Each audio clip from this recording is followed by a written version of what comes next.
So the issue that we wanted to focus on was actually mental health. And then one thing we realized is that 280 million people face depression worldwide.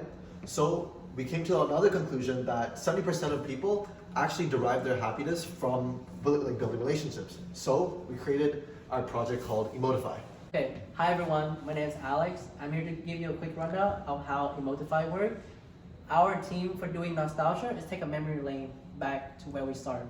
Photo albums. Back in the day, everyone has a photo album, but not a lot of people would use photo album anymore. There's iPhone that has 20,000 photos, but people rarely see them anymore. So we want to tackle that by introducing emotify, where we will take back a memory lane. Now let's get started with the facial recognition.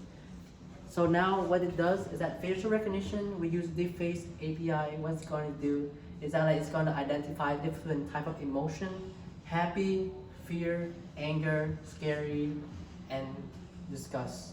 Those emotions going to be classified, and then after that, it will train the model using each picture, personalized thanks to Jason for his optical network. Basically what it does is that once you click login, it's a private database that connects straight to Authco, and then everyone has their own photos. But due to we don't have enough resources to store out photos online, we use it locally. And let's talk about the pipeline. How do we run the stuff from the facial into the data so we can process it for our front end? So emotify relies on your photos stored locally on your device.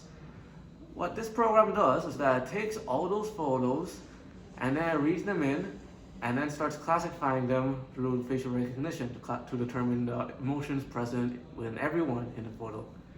Once those emotions are determined, all those images that are read in are shoved into an image factory so that attributes can be stored, including the photo name, the path of the photo, or where the file is actually stored, and the emotions and the number of people in the photo.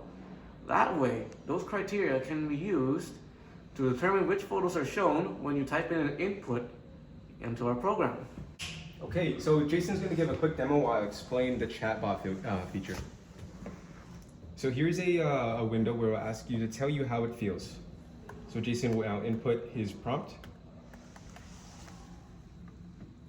And using Cohere's Classify API, we will classify his message.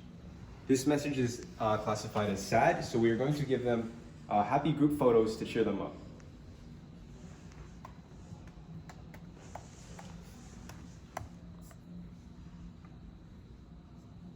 Here we give them happy, and that is going to be classified as happy, and we're going to show them photos that match that mood.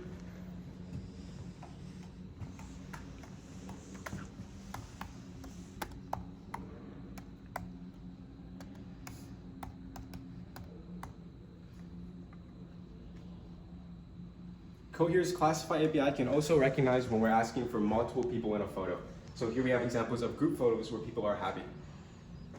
Since this is a mental health app, we want to make people cheer up. So then that's what we do when I'm sad. We want to cheer them up by the picture, help their friends, nostalgia, bring them back into the day. Right.